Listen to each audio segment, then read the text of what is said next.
Alba est serveuse dans un restaurant de Madrid en Espagne. Elle travaille 4 jours par semaine et grâce à ce poste, elle peut aussi étudier pour devenir professeure. Cela vous permet d'avoir plus de temps libre. À la fin de la semaine, tu as 3 jours de repos au lieu de 2. Les propriétaires du restaurant La Francachella ont décidé d'adopter ce rythme hebdomadaire de 32 heures après le premier confinement sanitaire, lorsqu'ils ont dû travailler tout en s'occupant de leurs enfants. Cela leur a fait prendre conscience de l'importance de l'équilibre à avoir entre vie professionnelle et vie privée.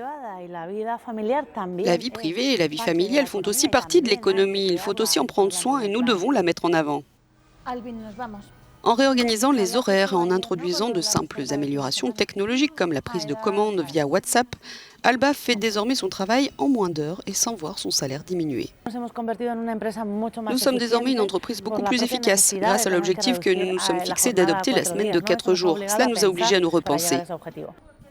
Tester la semaine de 4 jours au niveau national, c'est ce que va mettre en place le gouvernement espagnol. Pendant 3 ans, 200 entreprises volontaires vont travailler à ce rythme. L'expérience va coûter 50 millions d'euros à l'État. Le parti Mas País, qui est à l'origine de l'initiative, a finalement convaincu l'exécutif que des semaines plus courtes peuvent devenir le modèle d'un monde post-pandémique.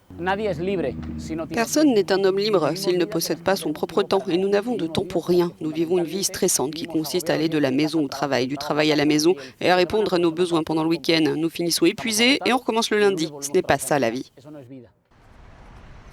Une semaine de 4 jours pourrait aussi être bonne pour l'environnement, puisqu'elle réduirait les déplacements des travailleurs.